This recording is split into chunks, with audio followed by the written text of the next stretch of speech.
मध्य प्रदेश जन अभियान परिषद के तत्वाधान में स्वामी विवेकानंद जी की जयंती के अवसर पर जिला स्तरीय संगोष्ठी का कार्यक्रम आयोजित किया गया, जिसमें मुख्य अतिथि और मुख्य वक्ता के रूप में आरएसएस के विभाग प्रचारक सौरभ सिंह रहे।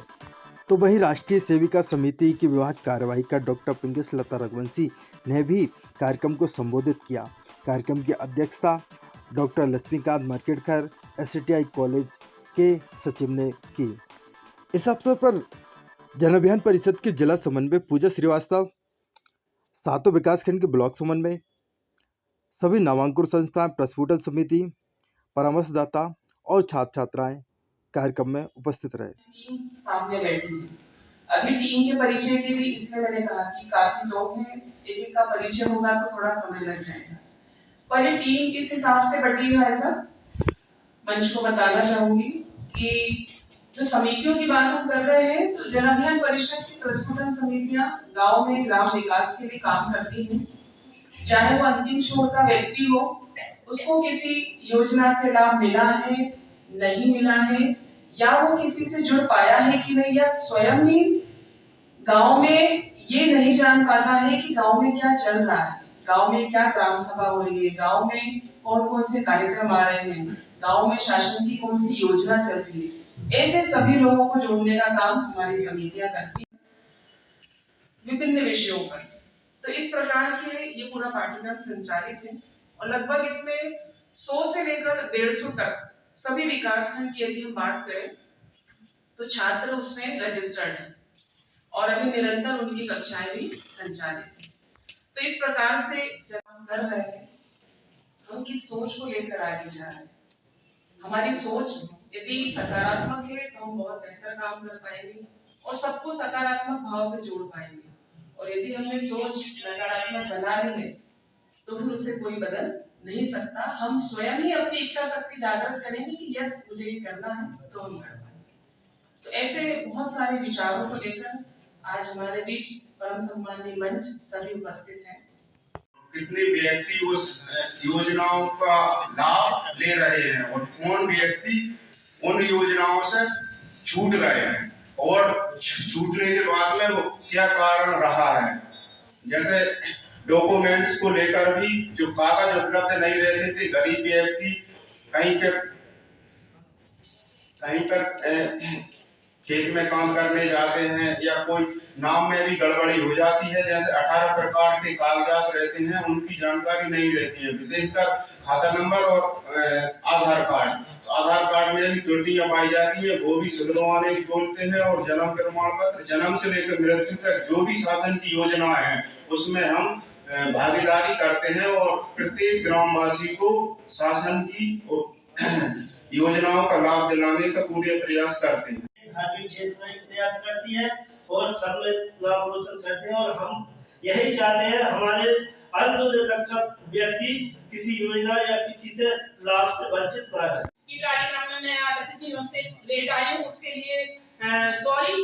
और विवेकानंद जी की जो जयंती है आज युवा सप्ताह के रूप में भी मनाई जाती है। युवा सप्ताह में हम 12 से 19 जनवरी तक अपने अपने ग्राम में कार्यक्रम करते हैं, प्रस्फुटन समितियों में करते हैं, अपने विकासखंड लेवल पे करते हैं और जिला लेवल पे करते हैं। आज जो जिला लेवल का कार्यक्रम है वही कार्यक्रम हमें अपने ग्रामों में, समितियों में, अपने विकासखंड में सभी जगह करना है।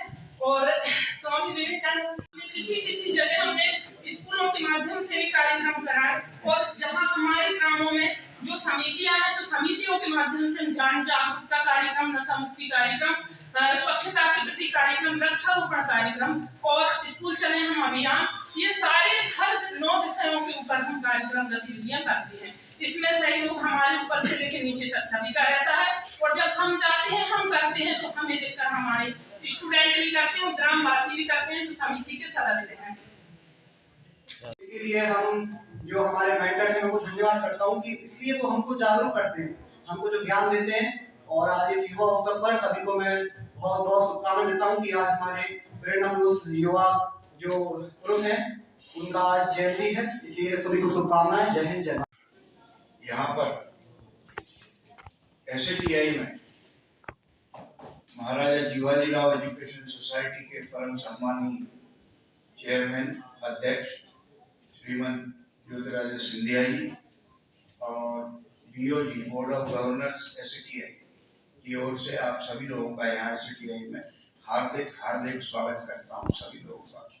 और इस पावन जिनकी आज हम जयंती मना रहे हैं और युवा सप्ताह के रूप में मना रहे हैं, मैं हमारे परम सम्मानित प्रधानमंत्री जी नरेंद्र मोदी जी को हृदय की गहराइयों से एक ग्रामीण अंचल के कार्यकर्ता के रूप में बहुत बहुत धन्यवाद देता हूं कि उन्होंने ये परिषद के माध्यम से इस युवा सप्ताह को और हमारे लोक कल्याणकारी जो आदर्श संपूर्ण विश्व के रहे हैं स्वामी विवेकानंद जी के व्यक्तित्व को गांव-गांव तक पहुंचाने का आज ये प्रयास है। मुझे विश्वास है कि आप लोग यहाँ पर आए हैं कुछ सीखने, कुछ समझने, और जो हमारे विशेष हमारे मुख्य अतिथि हैं और जो यहाँ मंचासीन हैं जो इसके ऊपर प्रकाश डालेंगे। विवेकानंद जी ये चाहते थे कि वह लोग अपना स्वयं का चरित्र निर्माण करें। ये उनका सबसे पहला आदर्श उपदेश था। यदि हम स्वयं को बदल लेंगे तो निश्चित रूप से हम गांव भी बदलेंगे, देश भी बदलेंगे और हम अपने आसपास का सारा वातावरण बदलेंगे। तो चरित्र निर्माण में इस परिषद के माध्यम से क्या इंपॉर्टेंट है, मैं ग्रामीण अंचल की बात कर रहा हूं। आज हमारा देश पुराने राम राज्य की तरफ अग्रसर है। समझ में आ रहा है? और वो राम राज्य मोदी जी लाकर रहेंगे, हम और आप आपके माध्यम से लाकर रहेंगे। वो दिन दूर नहीं। कैसे लाएंगे? शिक्षा और स्वास्थ्य के माध्यम से, नशा मुक्ति के माध्यम से।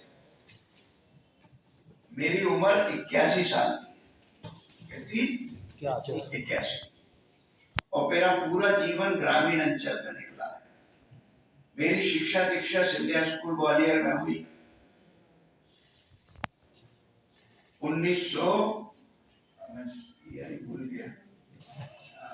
55-56 में एडमिशन हुआ था मेरा सिंधिया स्कूल में, और 65 में मेडिकल कॉलेज ग्वालियर में मेरा एडमिशन हुआ। मेडिकल कॉलेज ग्वालियर में 1965। ये पूरा मेरा ये कार्यकाल छोड़ दिया जाए। मैं बता इसलिए रहा हूं, उसके पीछे कोई तर्क है। मैं बता इसलिए रहा हूं कि मैं ग्रामीण अंचल में ही पैदा हुआ, अलाव पे बैठने वाला आदमी, रात को 2 बजे तक। दुनिया में अलाव से अच्छी कोई जगह नहीं है, आप विश्वास रखिएगा। मैं आपको मजाक के रूप में नहीं कह रहा। वहां रोज की आपकी प्रॉब्लम डिस्कस होती है, दूसरे दिन की प्लानिंग होती है, और क्या अच्छा है क्या बुरा है वो एक डिबेट होती है। हम लोग 25-50 लोग डेली बैठते थे, डेली, और रात को 2 बज जाते थे। आज भी अलाव हमारा चल रहा है। आप रतनपुर में पूछिएगा किसी से, बुजुर्ग बताएंगे हमारा सोमवार का अलाव बहुत मशहूर। आज अपनी आंखों से देखा। मैं जरा थोड़ा सा हटके बोल रहा हूँ, आदरणीय मुख्य अतिथि महोदय सौरभ सिंह जी, आप माइंड नहीं कर रहे, मैं उसी पे आ रहा हूँ। तब हमने शराब का नाम ही नहीं सुना, और आज हम घर घर में देख रहे हैं, गांव में घर घर में बच्चे शराब पी रहे हैं, और बुजुर्गों का इतना बुरा हाल है कि आप कल्पना नहीं कर सकते। आमदनी नहीं है, आमदनी कितनी बढ़ गई आप इमेजिन करो, कितनी बढ़ गई आमदनी। उसके बाद भी युवा वर्ग हमारा भटका हुआ है कहीं। ये युवा सप्ताह है आप इस परिषद के माध्यम से युवाओं को शिक्षित करिए और नशा मुक्ति का उनको संकल्प दिलाइए। हम बेवक्त क्यों मारे जा रहे हैं? क्योंकि संपन्नता आई है और संपन्नता के साथ उसका दुरुपयोग शुरू हो गया। दुरुपयोग कैसे? शराब में और अल्ट्रेशन आपकी जीवनचर्या बदल गई। मोटरसाइकिल एक घर में 2-2, 3-3 बहुत अच्छी बात है, मगर उसको कंट्रोल तो करिए। आपका कुछ नहीं बिगड़ रहा, आप एक निर्दोष की जान तो ले रहे हैं शराब पीकर।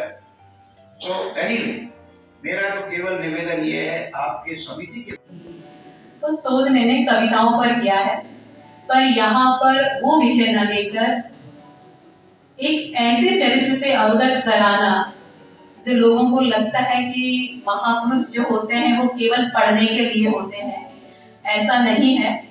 स्वामी जी एक ऐसा चरित्र रहे हैं जो बहुत सामान्य सा व्यक्ति था, एक सामान्य व्यक्ति जिसके बारे में कहा जाता है कि वो सन्यासी इसलिए बने क्योंकि वो स्वभावगत सन्यासी नहीं थे, अभी तो वो अभावों के कारण सन्यासी बने।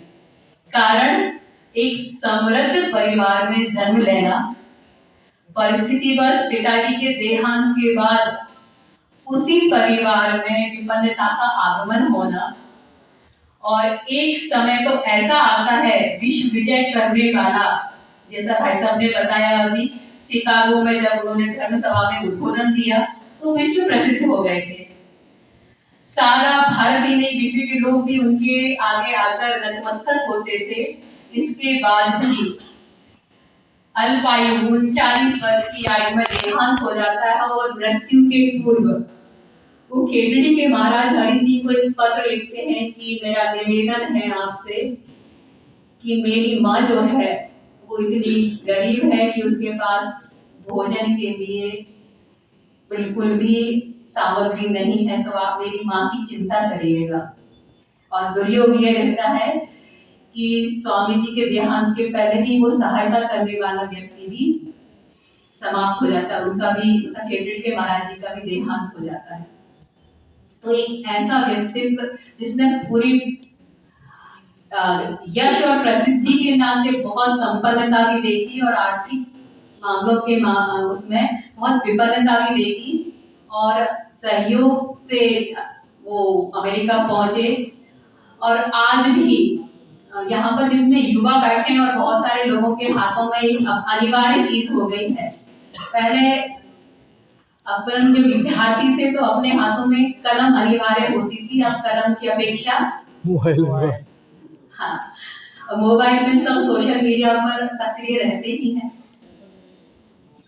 आप कल्पना करिए उस समय 1863 में जब स्वामी जी वहां अमेरिका पहुंचते हैं, आज के युवा फोटो शेयर करते हैं और लाइक्स की कल्पना करते हैं, कितने लाइक्स मिलते हैं उस पर डिपेंड करता है।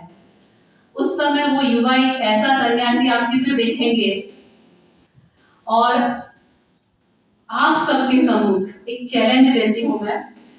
हम जब स्वामी जी का चित्र देखते हैं, हम लोग आधा सेकेंड या मतलब 1 मिनट कंटिन्यू उनकी आंखों में देख नहीं सकते, ये चैलेंज है। और जो 1 मिनट तक भी उनकी आंखों में लगातार अपलक देख पाएंगे, वो सब कहीं ना कहीं अपने आप में ये मान के चलेंगे कि उनको ईश्वर ने कुछ विशेष प्रतिभा दी है।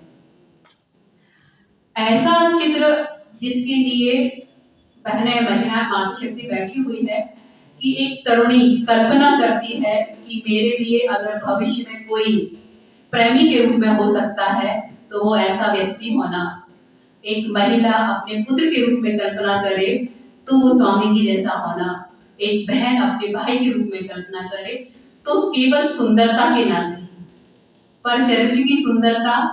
कि जब वो अमेरिका जाते हैं तो वहां के अखबार, प्रतिदिन न्यूज़पेपर्स में आता था कि भारत की भूमि से एक, उनका नाम कठिन था उच्चारण में, लोगों को आता नहीं था, तो समाचार पत्र भी नाम गलत लिखते थे, पर वो लिखते थे कि वहां से एक सन्यासी आया है और वो सन्यासी हमारे घर की महिलाओं को भगाकर ले जाएगा, ऐसा भी स्वामी जी के बारे में लिखा जाता था। आज भी वो अखबार उपलब्ध है। उस व्यक्ति ने जब भारत लौट कर आते हैं और हम जब अभी 22 जनवरी का जैसे भाई साहब ने भी उल्लेख किया, तो 12 जनवरी और 22 जनवरी का एक संयोग ऐसा भी देखिए कि स्वामी जी ये बोलते थे कि अगर आदर्श रूप देखना है तो वो राम का चरित्र है, आदर्श पति, आदर्श पुत्र, आदर्श राजा, और एक आदर्श के रूप में ही आदर्श कुछ हो सकता है तो वो भगवान राम है। और मुझे अगर रामचरितमानस के किसी चरित्र का निर्वहन करना हुआ तो संभवतः मैं एक ऐसे पात्र के रूप में जन्म लेना चाहूंगा। आप बता सकते हो पात्र क्या हो सकता है? हाँ? स्वामी विवेकानंद जी कहते हैं कि मुझे अगर जीवन मिला और चरित्र निर्वहन करने का मिला तो मैं उस लहरी के रूप में जन्म लेना चाहूंगा जो राम सेतु बनाते समय अपने शरीर को गीला करती है और रेत मलती है और पत्थरों पर लौट जाती है। वो ऐसा क्यों कहते हैं और उन्होंने ऐसा करके भी दिखाया। जब विश्व धर्म सभा से लौटे और भारतवर्ष में कीर्ति हुई तो लोग स्वागत के लिए उमड़ पड़े थे, लेकिन जहाज से जब नीचे उतरे तो स्वामी जी उस गिलहरी के समान ही भारत भूमि पर लौटकर ऐसे उन्होंने रज को अपने शरीर से मला कि मां, मैं विदेश यात्रा पर गया था, मेरा शरीर अपवित्र हो गया था, मुझे तुम अपने अंगों में समेट लो और मुझे पवित्र कर दो। तो स्वामी जी पर कहने के लिए बहुत सारा विषय है और उसको जब वास्तविक जीवन में जीते हैं उनके मुख से हमने सुनना ही है। पर 2-3 चीजों का आग्रह हम सब ग्रामवासी हैं और स्वामी जी की कल्पना में जब भारत भ्रमण उन्होंने 2 बार किया तो केवल एक ये ध्येय था कि भारत को केवल भारत बने रहने दें और भारत की आत्मा गांवों में बसती है, गांव से शहरों की ओर पलायन ना हो, शिक्षा के निमित्त जाएं, सीख कर आए और अपने गांवों का विकास ऐसे ही करें जैसा भाई साहब ने भी बोला कि हमको अयोध्या की ओर तो देखना है क्योंकि बहुत कुछ परिवर्तन भविष्य में होने वाला है, पर हमारा अपना गांव भी एक अयोध्या बने, हमारे अपने गांव के ग्रामवासी भी नशे से मुक्त रहे, समरसता का जीवन जिए, एक दूसरे की चिंता करें। और एक समय ऐसा आए, बाल कल्याण समिति के नाते मेरा परिचय दिया गया है और हमारे पास सर्वाधिक प्रकरण ग्रामों से ही आते हैं, वहीं से अत्यधिक बालिकाएं पीड़ित होकर आती हैं। तो वापिस ऐसा समय आए कि किसी के घर में कोई भी अपनी कन्या को छोड़ते समय एक बार भी किसी प्रकार के मन में शंका को लेकर न रहे, अपितु पहले जैसा ही कि हमारे यहाँ पालने के लिए यशोदाएं मिले, हमारे बच्चे एडॉप्शन के लिए न जाएं। ऐसा एक आग्रह करते हुए मैं स्वामी विवेकानंद जयंती पर, युवा दिवस पर आप सभी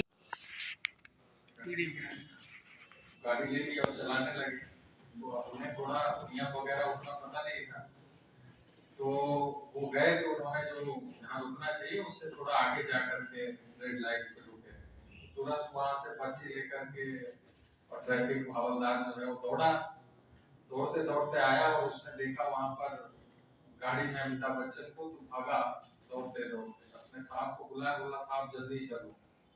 उसने कहा क्यों बुला रहे, नहीं बहुत बड़ा आदमी है। उसने कहा मेरे से तो चला नहीं हो पाएगा, बहुत बड़ा आदमी। उसने कहा वो भी दौड़ा उसके साथ, अच्छा आदमी मिला अपने। तो रास्ते में उसने पूछा अरे ठीक है जा तो रहे अपन, लेकिन बताओ तो कौन है। उसने कहा अरे नहीं बहुत बड़ा आदमी। तो वो जो है दौड़ता दौड़ता फिर भी उसने कहा फिर भी बताओ कौन है। तो उसने कहा आदमी का तो पता नहीं, लेकिन उसका ड्राइवर अमिताभ बच्चन। तो सब जो है ये सब लोग सब बता चुके हैं और आखिरी में जो है मेरे जैसे ड्राइवर को बता रहे हैं कि नहीं ये गाड़ी ये हम चलाएंगे। तो वो ड्राइवर की भूमिका मुझे निभानी है। सब हमारी भूमिका सबने बताया, लेकिन फिर भी इन सब चीजों में कुछ बातें जो है सभी प्रकार के लोग हैं। मेरे ख्याल से 1996 वगैरह में जन अभियान परिषद की स्थापना 1993 ऐसा हुई थी। 96 वगैरह में इसकी कल्पनाएं वगैरह ऐसा बता देते जैसा भी वो। और उस समय जो है कि कुछ जो कल्पनाएं थी उससे, जैसे अभी हमने नामांकुर, प्रस्फुटन, ऐसी समितियों के बारे में सुना है। मध्य प्रदेश बड़ा अपने आप में एक अलग सा प्रदेश है।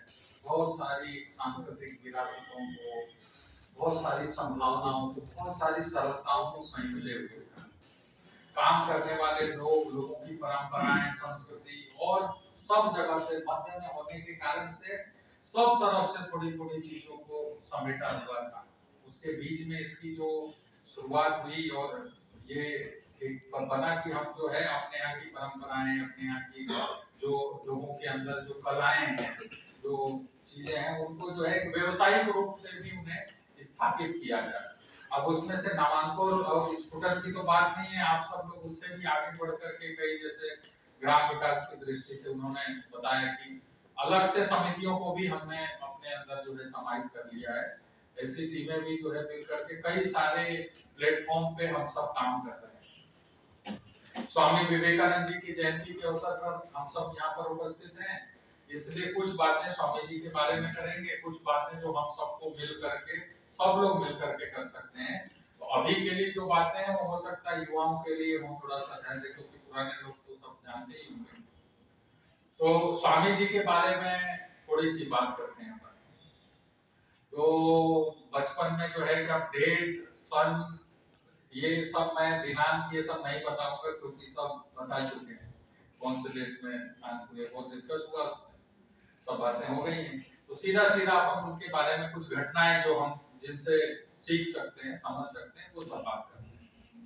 स्वामी जो है कि स्वामी जी पैदा होने से पहले जो उनका घर परिवार था, जो माता पिता थे, उनको पुत्र नहीं था, तो वो लोग बड़े चिंतित थे और विश्वेश्वर नाथ की, भगवान की, शिव की जो है उनकी बड़ी पूजा करते थे। माता जी उनकी जो है बहुत बड़ी भक्त थी।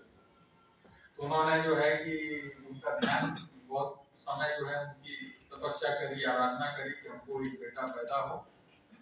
तो ऐसा कहते हैं कि मतलब उनको ऐसा संकेत भी मिला कि नहीं, स्वयं जो है ऐसा उनको अनुभूति हुई कि स्वयं विश्वेश्वर नाथ की जो है एक बेटे के रूप में जन्म लेंगे। अब वो बालक भी हुआ तो वैसा इतना नटखटी, छोटी सी उम्र में 7-8 साल की उम्र में इतना नटखटी था कि उसको ठंडी के दिनों में भी माता जो है नंगे बग जाते थे, तो एक लोटा पानी उनके सर पे डालती थी, शिव जी की तरह ठंडे हो जाते। ये बचपन में उनकी मां की अनुभूति। वो बालक जो है कि वो धीरे धीरे बहुत ही जिज्ञासु, जैसा दीदी बताना चाह रही थी सब चीजें उसके बारे में जो उन्होंने अध्ययन किया, बहुत ही जिज्ञासु और सबके बारे में जानने वाला, पढ़ने वाला, पूछने वाला, प्रश्न करने वाला। अध्ययन में 3 स्तर होते हैं जानकारियों में। एक हम इंफॉर्मेशन प्राप्त करते हैं, इंफॉर्मेशन होती है विषयों की, जानकारी जो है वो इंफॉर्मेशन के रूप में होती है, जो हम ऐसे प्राप्त करते हैं, कहीं पत्रिकाओं से मिल गया, कहीं न्यूज़पेपर से मिल गया, कुछ बातें जो हम जानते हैं। न्यूज़पेपर थोड़ा सा इससे ऊपर अपन जाए तो ये जो इंफॉर्मेशन है ये नॉलेज में बदलता है। नॉलेज में कब बदलता है? जब उस विषय के बारे में थोड़ा और अध्ययन करते हैं, कोई पुस्तक वगैरह हाथ लगती है, कोई टीचर वगैरह हाथ लगते हैं, कुछ हमारे दीदियों जैसे मेंटर आपको हाथ लगते हैं, तो हम नॉलेज तक पहुंचते हैं। लेकिन वो चीजें हमें जो है वो ले जाती है तीसरे पड़ाव पर, वो है रिसर्च। ये रिसर्च स्वयं का होता है। शोध का छात्र कोई विद्यार्थी नहीं होता, एक कल्पना कहा जाता है विद्यार्थी, लेकिन वो स्वयं का जो है वो शोध प्रस्तुत करता है। और दीदी ने जो है वो बताया, वो विवेकानंद जी के ऊपर उन्होंने बहुत शोध किया है। ऐसे विद्यार्थियों, ऐसे लोगों के कारण से अपनी संस्कृति, कलाएं, बहुत सारी चीजें कर करके आए। स्वामी जी ऐसे व्यक्ति थे, आईक्यू लेवल बहुत ही जबरदस्त, और मेरा मानना है कि दुनिया में 1% लोग अच्छे हैं और 1% लोग बुरे हैं। अब किसी के अंदर इतनी क्षमता नहीं है कि वो स्वामी विवेकानंद बन जाए, और किसी की औकात नहीं है कि वो ओसामा बिन लादेन बने। लोग फॉलो करते हैं। यही देश था कुछ समय पहले किसी और के साथ था, वही देश है अब जो है 2014 से लेकर के किसी और के साथ है। लोग वही हैं, बदले नहीं हैं। अच्छे लोग बढ़ेंगे, लोग अच्छे लोगों को फॉलो करेंगे, बुरे लोगों की ताकत बढ़ेगी तो यही लोग बुरे लोगों के साथ होंगे। रामचरितमानस में लिखा गया है, जब जब होई धर्म कहानी बाढ़े असुर अथम अविनाश, तब तक भगवान। ऐसा नहीं होता। धर्म जो है वो कभी समाप्त नहीं होता, छोटा नहीं होता, कभी भी बड़ा नहीं होता, ना छोटा होता है। धर्म कभी भी जहां है वहीं रहता है। इससे होता क्या है कि जब हम जैसे एक लकीर की एक लाइन खींची है, सबने सुना होगा कि उसको जो है बड़ा करना है। कोई ने कहा कि बिना छुए इस लाइन को, उसी लाइन को बड़ा करना है। हम क्या करेंगे, उसके बगल में एक बड़ी लाइन खींच देंगे, तो वो जो बड़ी जो लाइन थी वो छोटी दिखाई देने लगी। वैसे ही अधर्म इतना बढ़ जाता है कि धर्म जो है हमको छोटा दिखाई देने लगता है। धर्म वही है, उसी गति से, उसी से वैसे ही रहता है, वैसे ही धर्म है। इस प्रकार से स्वामी जी जैसा बनने का प्रयास करना या उनके जैसा होना या जानना, इन सब चीजों से उलझने से अच्छा है कि हम सब जो काम कर रहे हैं अपना जीवन, अब ये सब काम हम जैसे लोगों के पास है कि हम कितना प्रयास करें कि वो क्या करते थे, वो कितना ध्यान करते थे, कितने ध्यान में बैठते थे, कितना अध्ययन करते थे, अपने कितना जागृत करते थे। ये सब ऐसे लोग करेंगे जिनको और कोई काम नहीं है। हमको घर परिवार गृहस्थी सब चलाना है, सब करते हुए सब करना है, तो उसमें जो है सब रिश्तेदारी नातेदारी सब चीजें देखते हुए अपने कर्म को करते हुए इन सब कामों को करना है। वैसे स्वामी विवेकानंद जी को अपने जीवन में उसी प्रकार से धारण करना सभी लोग। उसमें से जो है कि स्वामी जी जो बड़े हुए तो वो बड़े मतलब सब जाना उन्होंने और सब इधर उधर से सब ज्ञान प्राप्त हुआ। अब वो बड़े जो है कि एक छोटा सा दिमाग और उसमें आर्य समाज भी उसमें बड़े उसका क्रेज था। बौद्ध, जैन, हिंदू, मुसलमान, ईसाई, सब प्रकार की आइडियोलॉजी सब उनके दिमाग सब थी। और वो उतने ही थी जितना वो हिंदुत्व के बारे में, हिंदुत्व की आइडियोलॉजी के बारे में जानते थे, उतना ही सबके बारे में सब दिमाग में चल रहा था। लोग उसे प्रश्न करते थे, कई लोग नाराज भी हो जाते थे, उनके प्रश्नों से गुस्सा हो जाते थे। तो इन सब चीजों में से बड़ा सब ढूंढने के बाद चारों तरफ ढूंढते रहे। बड़े अच्छे गीत गाए थे, बड़े अच्छे गीत गाते थे। और उनकी मुलाकात हुई रामकृष्ण परमहंस से। एक सभा में ऐसे ही वो आए थे और उनको भजन गाना था, और रामकृष्ण परमहंस आए थे, किसी ने बताया, तो वो उनकी बातें सुनकर, उनके बारे में सुन करके वो गए और वहां पर उन्होंने भजन सुनाया और बड़े ठाकुर जो है बड़े आनंदित हुए। ठाकुर ने कहा कि तुम आना हमारे पास। तो इन्होंने जो है कि ये तो कुछ और सुन करके उसके बारे में सुना था उन्होंने, ये ठाकुर है वो जो जिनको माँ काली से साक्षात उनका साक्षात्कार हुआ है। माँ काली उनसे सीधी बात होती है, सब सुना था उन्होंने। वो ढूंढ रहे थे भगवान को, क्योंकि उनका सब कुछ सारा रिसर्च सब अध्ययन करने के बाद उनको सब जगह से एक जगह आकर के संतुष्टि मिली थी। वो जो आइडियोलॉजी थी वो हिंदुत्व की थी। वो सब कुछ जानने के बाद हिंदुत्व की आइडियोलॉजी पे टिक गए थे आकर के, कि यहाँ उनको सब चीजें एक दिशा में दिखने लगी थी। अब हिंदुत्व की बात करने का मतलब कि तिलक, जनेऊ और कर्मकांड केवल इतने तक सीमित, या मूर्ति पूजा, या कोई निराकार ब्रह्म को मानने वाला है, कोई साकार ब्रह्म को मानने वाला है, कोई शैव को मानने वाला है, कोई वैष्णव को मानने वाला है, ऐसे सब प्रकार की चीजों को मिला करके केवल एक इतना नहीं और या फिर इसके अलावा भी नहीं, सब चीजों को मिला करके जो एक हिंदुत्व है, जो राष्ट्र सारी कल्पनाओं को मिला करके उस हिंदुत्व को ऊपर और उनकी बातें आके टिक गई। सब में से कुछ व्यवस्थाएं, कुछ बातें उन्होंने ऐसी कही। एक बालक था, लड़का, उसने आकर के कहा कि मेरे को गीता पढ़नी है। स्वामी जी ने कहा उसको कि नहीं, तुम जाओ वो फुटबॉल खेलो। वो उन्होंने उसको मना कर दिया कि नहीं, ये उम्र नहीं है तुम्हारी। तो कुछ विरोधाभास भी लगेगा किसी को, लेकिन इन सब चीजों में से मतलब उन्होंने जो वास्तव में हिंदुत्व की आइडियोलॉजी थी वहां तक वो पहुंचे थे और वो उन्हें सत्य लगने लगा था। लेकिन उसमें से एक चीज थी जो सारी चीजों का जहां पर अंतिम जो जवाब होता है, जहां से जवाब मिलता है कोई भी किसी भी चीज के, जब अंतिम में आप किसी में जब जाएंगे, अब वो सब ऐसे होगा नहीं। ऐसे सामान्य लोगों को क्या करना पड़ेगा कि मेरे को लगता है कि थोड़ा नाचा वाजा फूकना पड़ेगा, चाहे वो दो चार गोली भांग की खानी पड़ेगी, थोड़ा दिमाग। कभी किसी ने खाया है क्या? जिसने खाया होगा वो भांग कभी पी होगी गलती से, तो दिमाग एकदम एक ही जगह बड़ा जाने लगता है ना। तो ऐसा कुछ काम अपने को प्रयोग करना पड़ेगा, क्योंकि उन लोग का दिमाग तो ऐसा था, मैंने पहले बताया।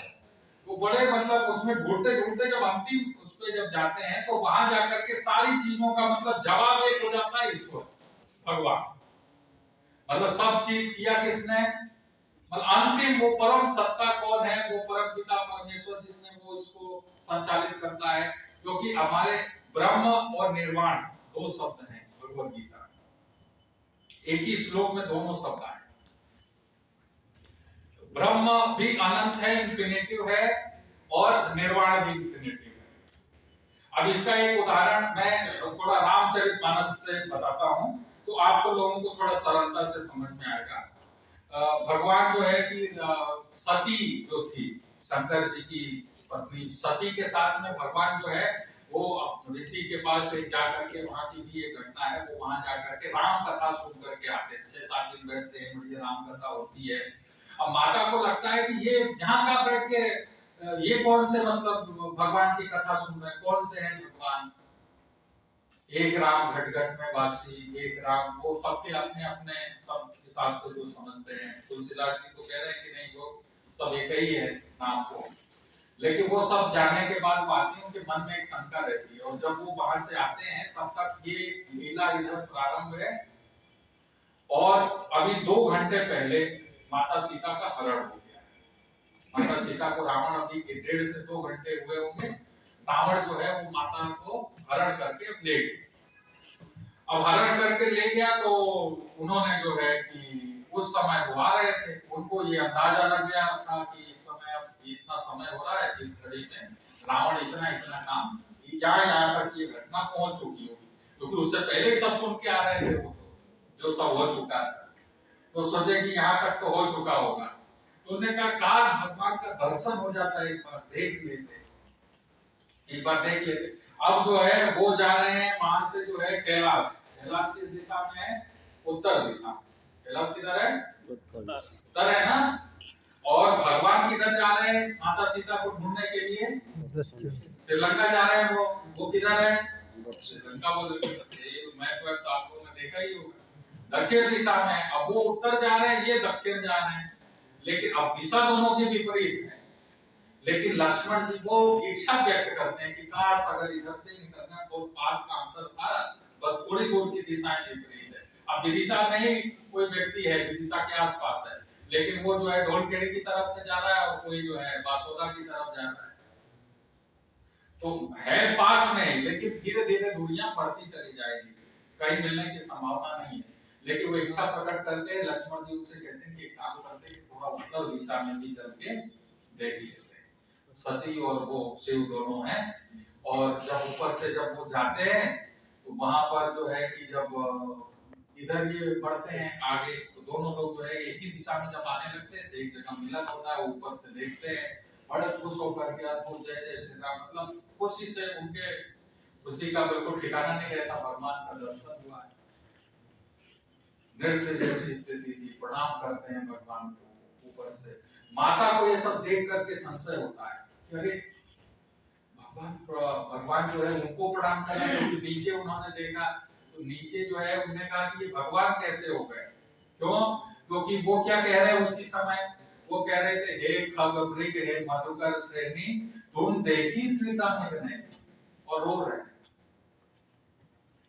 वो पत्थरों से पूछ रहे हैं अपनी पत्नी के बारे में, अपनी पत्नी के वियोग में पत्थर से पूछ रहे हैं, चट्टानों से पूछ रहे हैं, झरनों से पूछ रहे हैं, खग मृग जानवरों से पूछ रहे हैं कि तुमने हमारी सीता को देखा है। पक्षियों से पूछ रहे हैं कि तुमने मेरी सीता को देखा, उनका वर्णन बताते हैं, उनसे रो रो करके पूछ रहे हैं। माता को संशय हो गया, ये कैसे भगवान हो सकते हैं जो अपनी पत्नी के लिए हो रहे हैं। और उन्होंने प्रणाम किया तो उन्होंने कहा कि माता जो है वो उन्होंने प्रणाम किया तो उन्होंने कहा ये भगवान नहीं हो सकते। नहीं, उन्होंने कहा कि जब लोगों ने पहली बार अमेरिका दुनिया के इतिहास में, भारत में सुनते होंगे वहां पर, और उस अनुभूति से उस अपने इस अल्प आयु, जैसा दीदी कह रही थी, उस अल्प आयु में भी अपनी पूरी धैर्य वीर्य सब कुछ जो है, अपनी सब कुछ जो समाहित किए हुए, संचित किए हुए इस शोध के साथ वो व्यक्ति जब इस भाव से कहता है, पूरे भारत का नेतृत्व करता है और पूरे भारत की हर एक संस्कृति गरिमा सबको 2-3 शब्दों में पिरो देता है, और उस भाव से जब ये बात कहता है, सबके अंदर, सब लोगों में एक अलग ऊर्जा जो है वो जागृत होती है, तालियों की गड़गड़ाहट होती, रुकती नहीं है। उसके बाद उन्होंने तो उसके बाद 2-4 लाइनें कही कि सब लोग यहाँ एक कहानी सुनाया उन्होंने, मैं आपको बताता हूँ, बड़ी अच्छी रोचक कहानी उन्होंने उसी समय 2 साल में जो उसके बाद मिले तो उसमें बताया कि एक कुएं में एक मेढक है, और मेढक जो है वो रोज उसी में रहता है, वो चलता था, कीड़े उड़े खाता था और बढ़िया जो है मजे में आनंद में रहता था। अब एक दिन समुद्र का मेढक कहीं से बाढ़ में कहीं से फंस के बेचारा आके उस कुएं में गिर गया। उसने उसको देखा, बड़ा रंगीन है तू तो उसने कहा से आया है? उसने कहा कुछ नहीं, अब वो तो भाई सदमे में था, अब समुद्र कहाँ साफ पानी कहाँ पूरे में आके फंस गया, कितना बड़ा विशाल समुद्र, और वहां से आके तो अब ये छेड़ रहा है उसको। अब वहां पे आप जाते लड़के नहीं छेड़ते आपको, नहीं छेड़ते, आप लोग कहाँ से आए हो, क्या है इसमें, क्या है, क्या योजना है, क्या मिलने वाला है, नहीं होता। ऐसे ही आप अनुभव करिए, वो भी उसको छेड़ता है, जो बड़े रंगीन लग रहा हो तो कहां से आया हो? उसने कहा मैं आया हूँ। अब उसने कहा तो फिर वो, अरे भाई बताओ कहां से आया हो? तो उसने कहा मैं समुद्र से आया हूँ। अच्छा, समुद्र से? तो उसने कहा कि कितना बड़ा है तुम्हारा समुद्र? अब उसने कहा क्या बताएं तुम्हें कितना बड़ा है? उन्होंने कहा हम तुम्हें क्या बताएं, क्या हमारे दिल में। तो उसने कहा कि नहीं बताओ कितना बड़ा है समुद्र तुम्हारा? तो उसने कहा ये नहीं बताएगा, इसको मैं ही समझाता हूँ, थोड़ा हिंदी समझ में नहीं आती होगी। उसने एक जो है एक छलांग लगाया, इतना बड़ा है, तो वो देखता रह गया उसको। एक जो एक वो है, गरीबी के दिनों में एहसान करने हम उनके घर गए और वो एहसान के तले ही दबकर मर गए। तो उसने कहा कि उसने उसका चेहरा देखा, बोला अच्छा इससे थोड़ा बड़ा। उसने कहा इतना बड़ा है तुम्हारा समुद्र?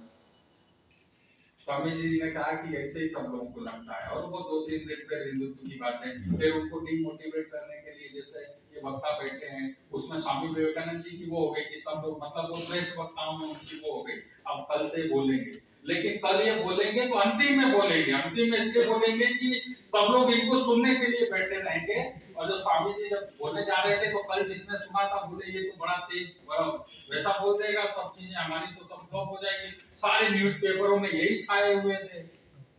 अब सब तरफ जो है कि इनका ही वो सब वो चल रहा था, तो इनको जो है अब क्या होता है कि कुछ ये बड़े टेक्निकल लोग होते हैं, विदेशी लोग जो है ना बड़े टेक्निकल होते हैं, क्योंकि मैंने बताया ना हमारे यहाँ एक गुण हम सब में नहीं आ पाया, वो था चतुराई का, क्योंकि सब उपलब्ध था तो हम बड़े शांत और धैर्यवान लोग हुआ करते थे।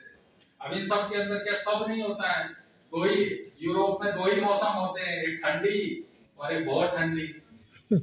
और कोई कई अफ्रीका वाले देश हैं उनके यहाँ 2 ही मौसम है, गर्मी या बहुत गर्मी। ये लोग बड़े चतुर होते हैं, कई जगह लोग, अपने लोग इतने चतुर नहीं।